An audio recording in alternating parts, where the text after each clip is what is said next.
Hi, everybody. I want to give you some tips on the Common Application essay prompts for this year. They are the same as they were last year. So if you saw the previous video, great, but I am going to add a little bit to it. I'm going to keep this as streamlined as possible, so stick with me. Here are the prompts 1 through 7, just so that you have access to them. You can pause the video and look at them if you want to, but I'm going to talk about them individually as we move forward. The first thing I want to say is 1 and 7. You can see I've scratched them out. I never recommend that you do these. They're both very, very generic, so it leads you to write a generic, fluffy essay. It also leads people to reuse essays that they've used elsewhere. And while there's nothing wrong with that, a lot of times it doesn't turn out to be exactly what the college is looking for. They want you to show that you really want to go there and they're important to you. So if you're recycling a lot of essays, it doesn't always come across well. You can see that 2 and 4 are in bold because those are the 2 that I most strongly recommend that you do.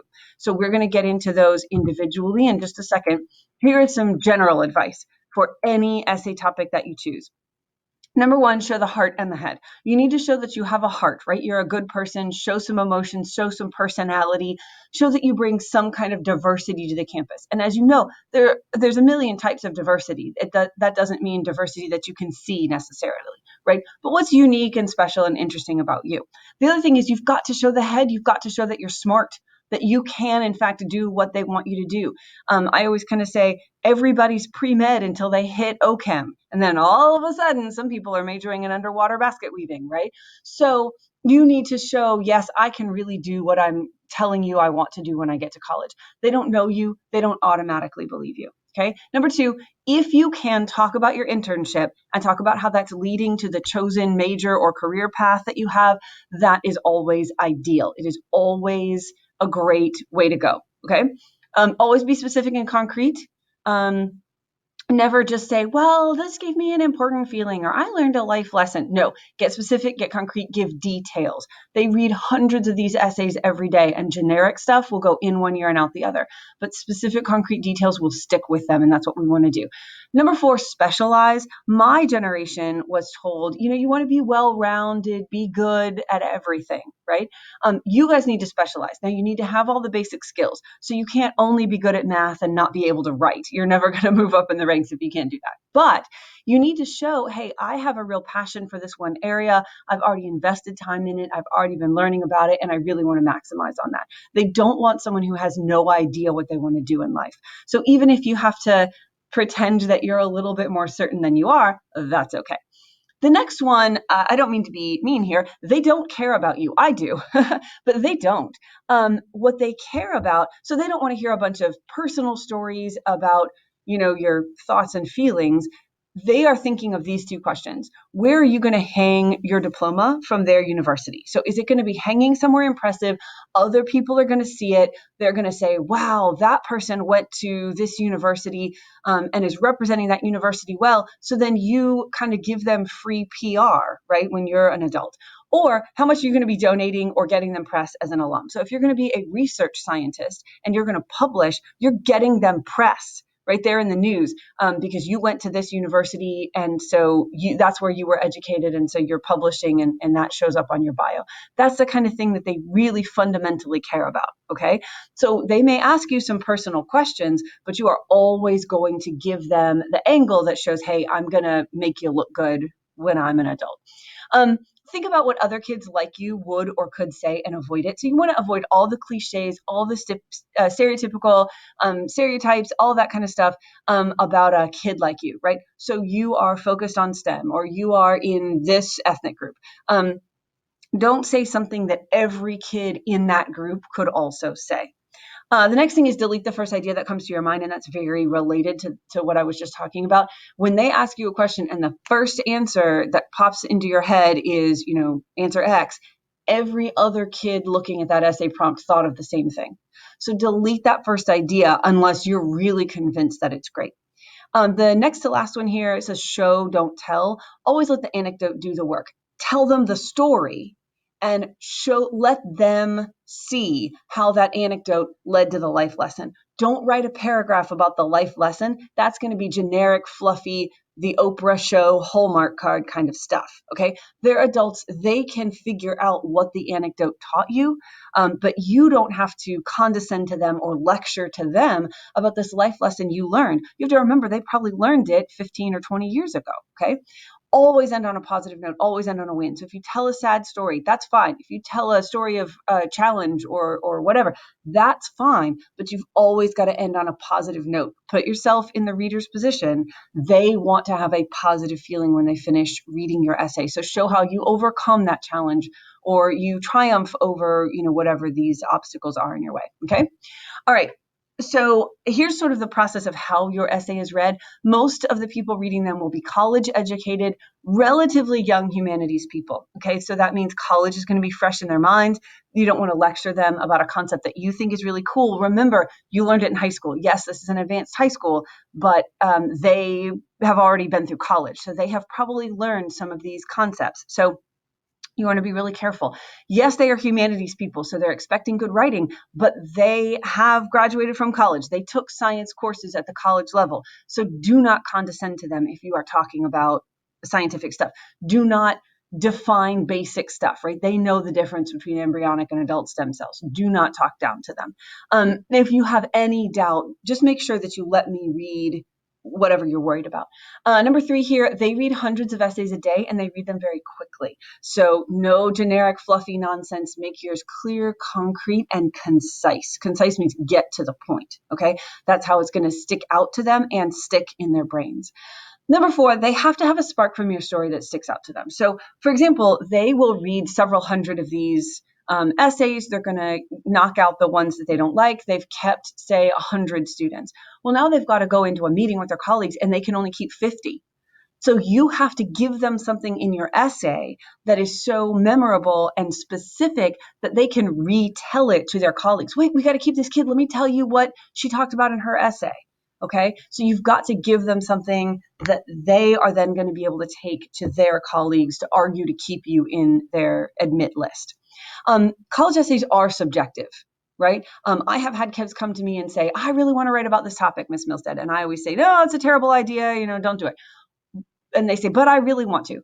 Well, I'll say, okay, go get another teacher's opinion. If you can get Mr. Brown or Miss Covan or Mr. Andrews to agree with you, then great. I will consider myself outvoted and I will help you with the essay. And that has worked. I mean, there are kids who have gotten into college with essay topics that I told them weren't a good idea. Now, the reverse is also true.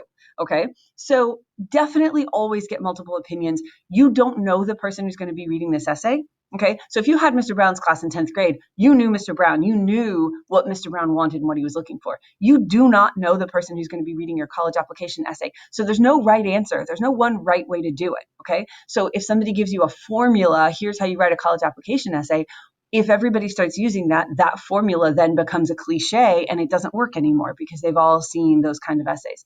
So you've got to pick what feels right for you and really go for it. Okay, but take adult opinions into consideration. Ask your parents what they think. Ask a couple of teachers what they think.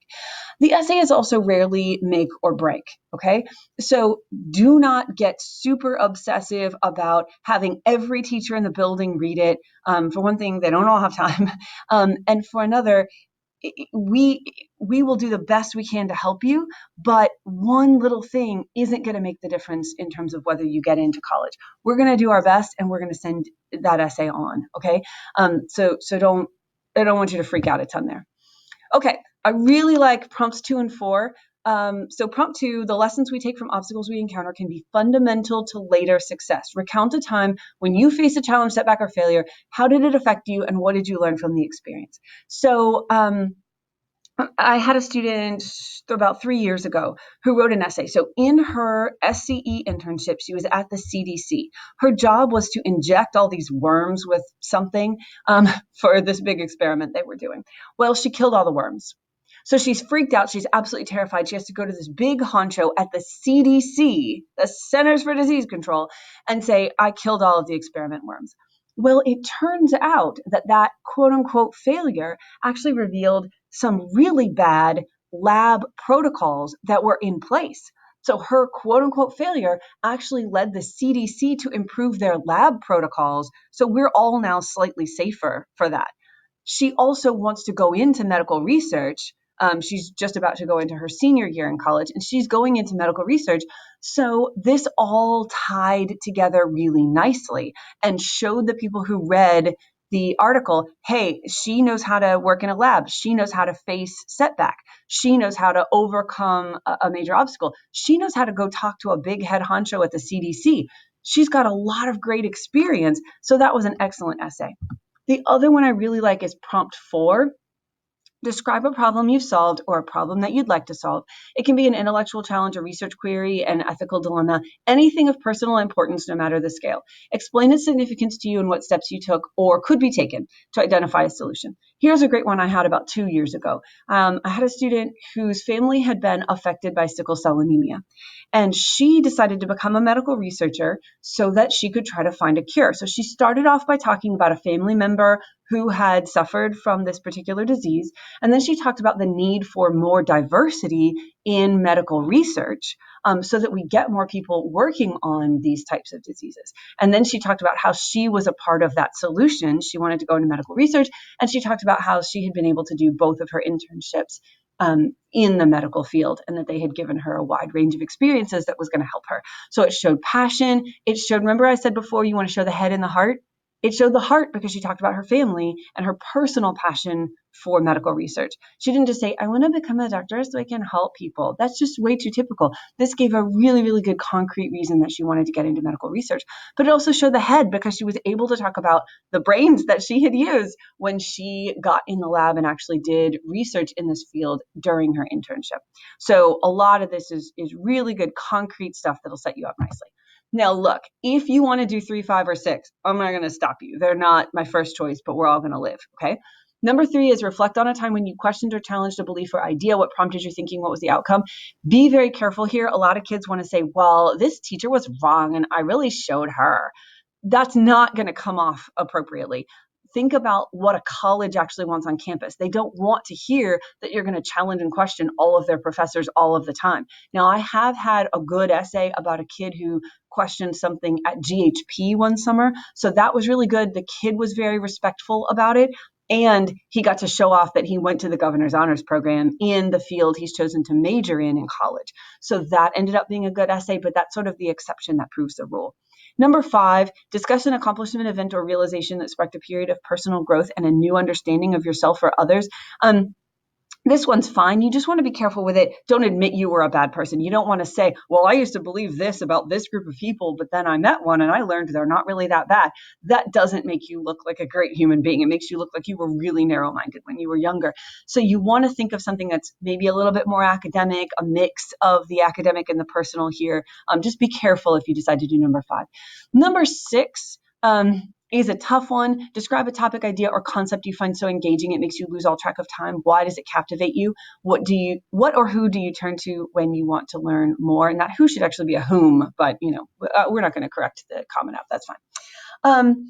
A lot of kids are like, well, I learned this thing in physics and it blew my mind. You have to remember, again, these people have all been to college. They've taken a college level physics class. They've taken philosophy 101 in college. So something that blew your mind is probably not going to blow their minds unless you can connect it to a bigger, larger issue in your own life or in what you want to study when you get to college. So just be really, really careful here. For example, you guys learned Schrodinger's cat, right? So you understand what that means about the measurement problem. You understand that thought experiment, but the problem is so do they. So you can't say, oh, learning about Schrodinger's cat really, was mind blowing.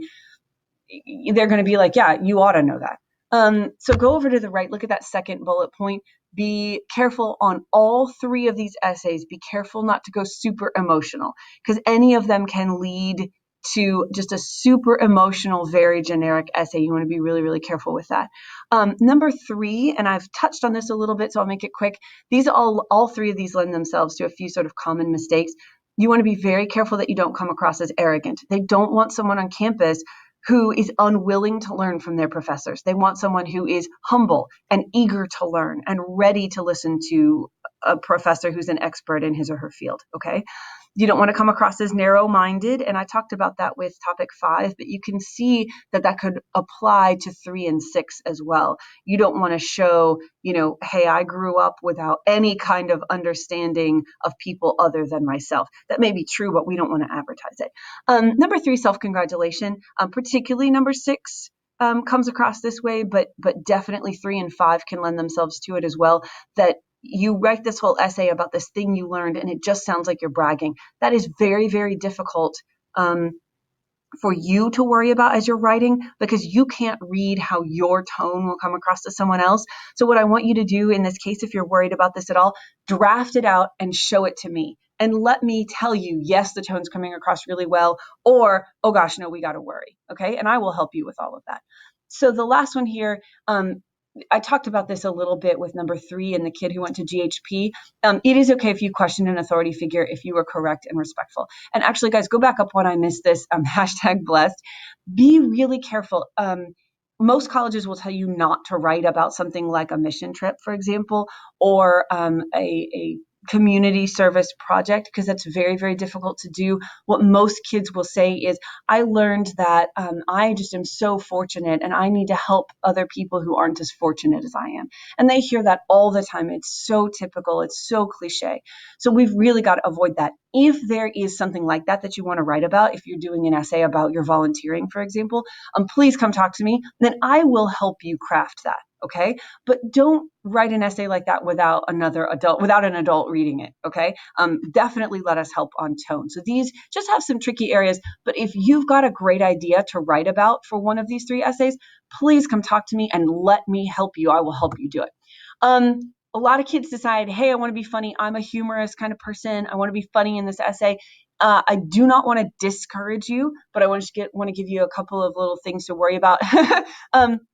Humor can be dangerous territory. Remember that it might not translate. I had an essay last year that the kid had some inside jokes with his friends, and he really wanted to write about those inside jokes and kind of work them in, but it didn't come across to the reader. We are adults. We don't care. It wasn't funny to us. And so finally we took most of them out of the essay, and it ended up being a really good essay. So, just be careful. They do read 1 million of these college application essays a day. So that means if it's cliched humor, if it's kind of typical, or if it's a little bit sophomoric, then it's not going to work. But also you want to make sure that the joke is going to be clear to them. Now, well done humor can be excellent. You've just got to make sure it's well done. Okay. And I will say, I'm sure that most of the people, most of the teachers who would be helping you would be great at this. I know that Mr. Andrews and Mr. Johnson are particularly good at helping people with this. So let one of the 3 of us help if you're going to try to be funny. Okay. I don't want to discourage you. And then the third bullet point I have really kind of talked about, if you're doing something every day and that gives you a warm, fuzzy feeling, you've got to be careful to make sure that that warm, fuzzy feeling will translate to the reader. Okay. Here are things I don't ever want you to do, except look at that first bullet point. There are always exceptions. So look at the second bullet point. Don't write about Harry Potter. Don't write about The Giver. These are children's books. Come on. The exception to that is, I had a kid a few years ago. This has been 4 or 5 years now. Applying to a school that's really difficult to get into. And she insisted on writing about Harry Potter. And I fought her tooth and nail all the way, and she got in. Now, did she get in because they loved her Harry Potter essay? Maybe. Did she get in because she had good grades and good test scores and had done really interesting internships? Maybe that was it. We'll never know which one it was. So don't be afraid to push back if I say, no, I don't like that essay topic, if you're really passionate about it. But if you're not sure and you think maybe it won't come across well, then let's just be really careful about stuff that doesn't show off your brain. Next one, every year I get something about breakdancing, and I'm in general against this one. If you're like just dead set on writing about breakdancing, I mean, we can talk. I already talked about mission trips and how that can be difficult. And again, I don't mean to be discouraging here, but it's very hard to write about a mission trip and say anything other than, I realize how much more fortunate I am than other people, and they don't want to hear that. So be really careful there. Now, if you can connect a mission trip with what you want to do, if you want to become an engineer and you went on a mission trip or a volunteering expedition and you actually helped engineer solutions to problems, that could be really good. So we'll talk. A lot of kids want to talk about their parents and how much one particular parent has done or sacrificed for them. That usually comes off wrong in two ways. One is that it's just very, very emotional. And two, it's about the wrong person. They're not admitting your mom to college, they're admitting you. So if you write about your mom, you're not writing about yourself. You're not telling them that, hey, I have the brains to pass organic chemistry and become a pre-med student. So these are the things that you really want to take into consideration. Creative formats, you just have to be careful here. If you come up with a cool creative thing to do, great. If you went online and they said, try this creative way to do a college application essay, then it's probably silly and cliched and stereotypical and formulaic. Okay. You probably heard last year there was a girl who got into every single Ivy League school, and she wrote about going to Costco with her mom. That was her essay topic. You can read this essay online, it's not a particularly great essay. Why did that girl get into all the Ivy League schools? Some of the people found her essay interesting. Most of it is she got in on numbers. She has great grades, great test scores. She'd done good internships. She was a great student. So don't read about some really famous college application essay and then think, oh, well, I also need to find this one thing that kind of seems silly but really encapsulates my whole life. Don't force yourself into a formula like that. You want to be careful about the last four, and we hear this a lot. I defy the stereotype about my demographic group. You want to be really careful about that. It can come across as either really arrogant or really insecure. So that's a really difficult one. You don't want to look like you are putting yourself down or putting your demographic group down. You don't want to say, well, I'm better than everybody else like me. So be careful with that. The next one, my parents brought me here for a better life, or my parents have sacrificed so that my siblings and I can, do whatever. Those are wonderful things. And I am thrilled that you are here and that your parents made sacrifices for you. But you have to realize that is a lot of people in Gwinnett County. That alone does not stand out. Those two things in particular, they hear a lot. So you've got to have more of an angle than just one of those two things. And then the last one, some kids like to try to write about, well, my parents expect me to become a doctor or an engineer or whatever. And that's a red flag to the college. Your parents aren't going to be in college with you. They're not going to follow you to your engineering classes and make sure you do well. Your professors are legally not allowed to tell your parents your grades or tell your parents how you're doing or talk to your parents about your tests, for example. That's a privacy violation. So the college wants to hear that you want to do that stuff and that you have a good reason, not just to help people or to make money or to make your parents proud. Okay. And we do want to make your parents proud. Your parents are great, wonderful, important people, but we don't want to write college application essays about that. So this is the last slide, guys. This is just your basic game plan. Start by trying to answer number 2 or number 4. It's okay if you just can't, but those to me are the ones that really lend themselves to a specific answer that is going to impress a college. Okay. And that leads right into the next bullet point. Remember, you have to impress them. And some kids really struggle. They say, oh, I feel like I'm bragging and this just isn't me. I would never talk about myself this way. And that's fine. I will help with that. If you are uncomfortable with the tone and you are afraid you sound like you're bragging, you bring it to me and I will read it and I will say, yes, it's working or no, it's not. I will help you with that. So don't spend 3 hours freaking yourself out at home. Make an appointment with me. It is so much easier for me to help. Here's another thing that's not a bullet point, but I want to make sure I say this to all of you. You've got a 650 word limit. Miss Scheid always gives a rule of thumb. You want to come within 10%. Okay. So if you're doing Common App, the limit is 650. You want to write at least 600 words. Okay. If you write 800 words, I can help you cut that so much more quickly than you can. It is much faster for me to do it. So please just make one of the 15-minute conference appointments during 7th period whenever you're released from SCE and let me help with that. Don't bang your head against the wall over that. Again, show that you have a brain. We've talked about that. A good strategy is to start in medias res or in the middle of a story. So give a story and then go back and explain it, or give an interesting quotation and then go back and explain it. And I've got a couple examples of that I can show you if you decide that's the approach you want to do. Remember, show, don't tell. Okay.